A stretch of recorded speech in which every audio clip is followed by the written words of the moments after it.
Because ऐसा कुछ मैंने तब नहीं किया था कपिल शर्मा के साथ। बाकी चीज़ें टेक्निकलिटीज ज़्यादा मायने रखती है। ऐसा नहीं है कि मैंने OTT के लिए ट्राई नहीं किया है। Hi, this is Neha Pendse and you are watching me on IWM बस।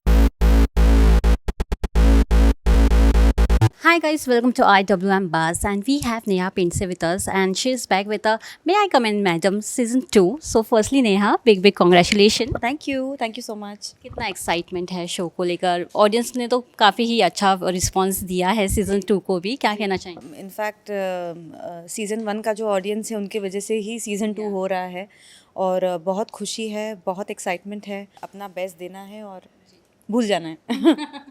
Okay, so what is that one feedback you got from your closed one?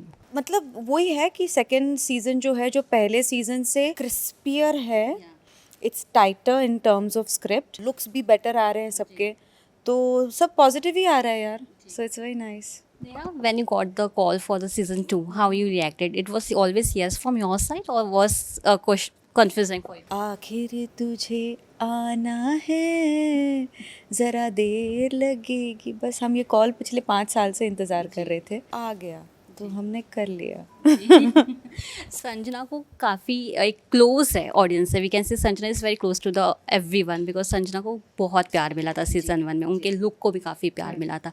इस बार संजना में आपने क्या चेंजेस लाए? Do you have put your some extras in this look और in this character also? I think अदाएँ काफ़ी हद तक सारी सेम ही हैं, कपड़े बेटर है थोड़े इस बार। बाकी सब तो सेम ही लग रहा है। हमने एक चीज़ नोटिस है, संजना की हेयर स्टाइल में भी काफ़ी ही बदलाव आया है, the way Sanjana use to carry her hair. नहीं, ऐसे ही था मेरा स्टाइलिंग। हाँ हाँ, एब्सोल्युटली। मतलब इसमें बस है कि खुले बाल ज़्यादा हैं, उसमें कुछ ना कुछ तो मैं करती रहती थी, बट अब तक ऐसा एक रखा है कि हम जितना हो सके खुले बाल ही रखें, बस वही है। बाकी तो जैसे हमने कहा कि I think we are sticking with a very classic style in terms of fashion for Sanjana. Neha, आपने सीज़न 1 के बाद कई सारे कॉमेडी शोज़ किए थे, डू यू फील कि वो कॉमेडी शोज़ ने आपको काफ़ी हेल्प किया है आपके एक्टिंग में इम्प्रूवमेंट्स लाने के लिए, या आपको काफ़ी इम्प्रूवमेंट लाया है? नहीं, देखिए, मैं जो कॉमेडी कर रही थी वो एक सिटकॉम या ऐसे स्लैपस्टिक कॉमेडी नहीं चल रही थी, वो एक रियलिटी जोन में, जिसे हम ऑलमोस्ट थिएटर लाइक एक्सपीरियंस कह सकते हैं। तो बहुत ही अलग जॉनर का कॉमेडी था वो, तो सीखने को मिला। बिकॉज ऐसा कुछ मैंने तब नहीं किया था कपिल शर्मा के साथ, कॉमेडी सर्कस या जो भी चीज़ें की मैंने उसके बाद, तो वो एक अलग प्लेटफॉर्म अलग था वो। काफ़ी टेरिफाइंग था वो, क्योंकि you have to be really like on your toes, but मज़ा आया और कुछ सीखने को मिला, तो अच्छा लगा। कॉमेडी करना सबसे टफ होता है, नो नहीं, मुझे ऐसा नहीं लगता। मुझे लगता है हर इमोशन को अगर सही तरीके से आपको लैंड करना हो, जो आप फील कर रहे हैं वो ऑडियंसेस को अगर फील करना हो, तो कोई भी इमोशन टफ है। जैसे कहते हैं ना कि अगर रोने का सीन है तो मेरे कैरेक्टर को रोना आके मतलब नहीं है, जो देख रहे हैं उसे रोना आना चाहिए मेरे लिए। तो हर इमोशन अपने आप में टफ है, ये ऐसा कुछ नहीं है कि सिर्फ कॉमेडी टफ है। बट मोस्ट ऑफ पीपल से that comedies are one of the toughest genre because किसी को हंसाना भी एक ह्यूमर टाइम पे होना चाहिए। जो टाइम है उसी को मैं लैंडिंग कहती हूँ, तो वो लैंडिंग हर इमोशन की होती है, वो सिर्फ कॉमेडी की नहीं होती है, वो ट्रेजेडी की भी होती है, सैडनेस की भी होती है, एक इंटीग्रिटी होती है, उसकी भी लैंडिंग होती है। तो ऐसा नहीं है, वो लैंडिंग सही होना चाहिए। और मुझे लगता है कि आर्टिस्ट से ज़्यादा वो काम एक स्क्रिप्ट लेवल पे ज़्यादा होना ज़रूरी है। An artist is the weakest link. इस पूरे चीज़ में artist is the weakest link. अगर आप सही तरीके से स्क्रिप्ट आपने लिखी हो, अगर आपका डायरेक्टर समझदार है, तो कलाकार को बस अपना फेस एक लेंड करना है, एक देना है उस चीज़ को, of course with little talent. But I think आजकल बाकी चीज़ें टेक्निकलिटीज ज़्यादा मायने रखती है। कोविड के बाद काफ़ी कुछ चेंजेस हो गए हैं, लोगों का जो प्रिजर्व है जो टीवी को लेकर है वो काफ़ी चेंज हो गया है। डू यू थिंक कि इन सब के चेंजेस के बाद भी मैं आई कम इन मैडम आ रहा है, ऑडियंस पसंद कर रही है, is there any reason behind that also? Do you feel कि जो ऑडियंस का इतना चेंजेस आने के बाद भी शो चल रहा है टीवी पे, उसके पीछे भी एक रीज़न? नहीं, ऐसा नहीं है। शोज़ शुरू हो रहे हैं, शोज़ बंद भी हो रहे हैं, तो कोई फिक्स फार्मूला नहीं है। सीज़न 1 चल गया, सीज़न 2 चलेगा नहीं चलेगा, ऐसे कितने बार हो चुका है कि सीज़न 2 आते हैं कई शोज़ के, चलता नहीं है। तो वही है कि मतलब लोगों के लिए ये सीज़न 2 है, लेकिन हमारी जो इंटरनल वर्क है वो एज़ गुड एज सीज़न 1 जैसी है, क्योंकि 5 साल में कई चीज़ें, जैसे आपने राइटली कहा कि 5 सालों में कई चीज़ें बदल चुकी हैं, मानसिकता बदल चुकी हैं।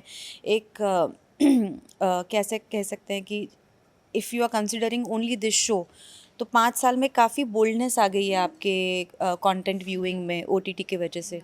तो इन सब चीज़ों को मद्देनज़र रखते हुए हमें आज के हिसाब से ये शो लिखना है, ना कि जो हमने 5 साल पहले किया था उसके हिसाब से शो। वो जो किया था वो 5 साल या 6 साल पहले के लिए करेक्ट था, लेकिन वही आप चीज़ लेके आप 5 साल के बाद आओगे तो मज़ा नहीं आएगा।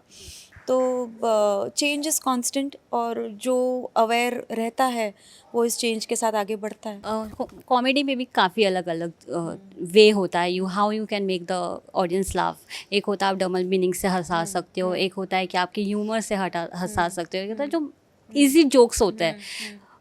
मोस्ट ऑफ शोज हमने देखा है वो जो आजकल डबल मीनिंग की तरफ ज़्यादा जाता है, you know when they are sitting with their family awkward moments भी आते हैं, but how you are keeping this in mind कि डबल मीनिंग ना जाए, फैमिली के साथ है तो वो अच्छे से देख पाए।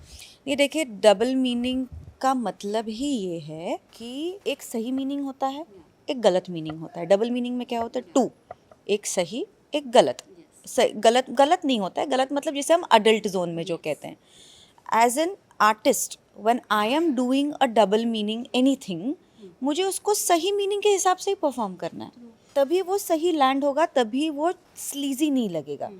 अगर मेरे दिमाग में उसका जो एक अडल्ट मतलब है, अगर वो लेकर अगर मैं उस चीज़ को परफॉर्म करूँगी या लैंड करने की कोशिश करूँगी, तो वो स्लीजी हो जाता है। जब चीज़ स्लीजी हो जाती है तो ऐसा हो जाता है। हमारा शो आज एक फैमिली शो है, श्योर कुछ अडल्ट चीज़ें ज़रूर होती हैं, लेकिन जैसे मैंने कहा कि हम इसे बहुत ही क्लीन माइंड से करते हैं। उसे आप कैसे लें वो आपका है, और ये जो एक बारीक डिफरेंस है, वही डबल मीनिंग का मज़ा है उसमें। और देखा जाए तो रोज़ की ज़िंदगी में भी इतनी डबल मीनिंग की चीज़ें चलती रहती हैं। वो बस वही है ना, दिमाग है ना आपका, तो बस फिर वैसे ही है। आप अपने सही दिमाग से सही मतलब लगा के करो, जिसको गलत सोचना है वो सोचे।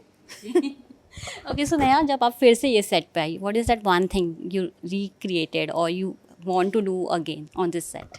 मुझे मैडम के जो इंट्रोडक्शन या लिफ्ट के जो वॉक्स होते हैं वो मैं काफ़ी मिस करती थी, क्योंकि हमारे डायरेक्टर जो हैं वो बहुत ही बेहतरीन गाने लगा के बिल्कुल मुझे ठुमका ठुमका के जो मैं अपनी निजी ज़िंदगी में ऐसी बिल्कुल नहीं हूँ।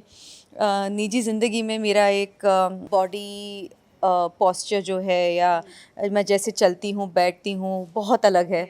और ये मैडम के लिए एक बहुत ही एक नज़ाकत और एक उसका ठुमकना, उसका लहराना, ये सब बहुत करना पड़ता है। तो ये शायद चीज़ें मुझे करने में मज़ा आता है। मेरे अंदर मुझे लगता है इस कैरेक्टर की वजह से मेरे अंदर की जो एक फेमिनिन साइड जो है उससे मैं छू लेती हूँ, जो अदरवाइज थोड़ा मुश्किल हो जाता है। कितना आपने मिस किया ये पोस्टर को, दिस वॉल?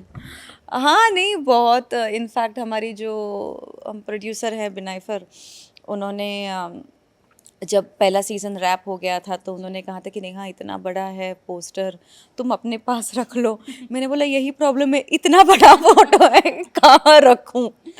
मतलब तो I don't know what happened to that, I didn't take it, but या मतलब इट्स मतलब है यार, बहुत ग्लोरीफाइंग चीज़ें हैं ये। अच्छा लगता है किसी को भी यार, लाइफ साइज फ़ोटो आपकी छपी है सब जगह, तो ग्रेटिफाइंग ही है, ठीक है।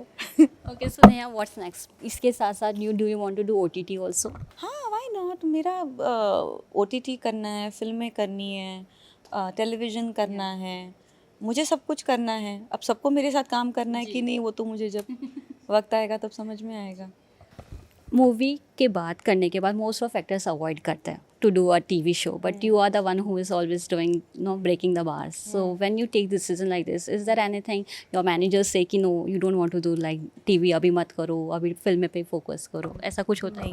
देखिए क्या है, ऐसा नहीं है कि मैंने ओटीटी के लिए ट्राई नहीं किया है, तो मैं ओटीटी के लिए ज़रूर ट्राई करते आ रही हूँ, लेकिन मुझे ऐसा लगता है कि फॉर सम रीज़न मैं टेलीविज़न से ज़्यादा जुड़ी हुई हूँ।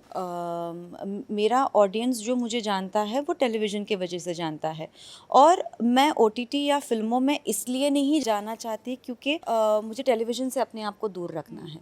जो काम ओटीटी पे हो रहा है वो टेलीविज़न में नहीं हो रहा है, जो फिल्मों में हो रहा है वो टेलीविज़न में नहीं हो रहा है, इसलिए मैं जाना चाहती हूँ इस दूसरे मीडियम को आजमाने के लिए। दूसरे मीडियम का अपना ऑडियंस है। देखिए, हर आर्टिस्ट का एक बड़ा प्लान क्या होता है कि उसका ऑडियंस बेस बड़ा हो। तो इट्स वेरी क्लियर कि फिल्म का ऑडियंस बेस अलग है, ओटीटी का ऑडियंस बेस अलग है, टेलीविज़न का ऑडियंस बेस अलग है। तो मुझे बस मेरा ऑडियंस बेस बढ़ाना है, और उसके लिए ये अलग अलग मीडियम्स हैं। लेकिन मैं ये बोलूँगी कि नहीं, मुझे ओटीटी नहीं करना है तो अब मैं television, I am very proud कि आज मैं जो भी हूँ टेलीविज़न की वजह से हूँ, और मैं शायद वो कभी बदलना नहीं चाहूँगी। Thank you so much Neha for giving your precious time and all the best for this show. Thank you. ज़रूर हमारा सेकंड सीज़न देखिए, हमें आशीर्वाद दीजिए, प्यार दीजिए, सब कुछ दीजिए, एंड जल्द मुलाकात होगी। Thank you Neha, all the best.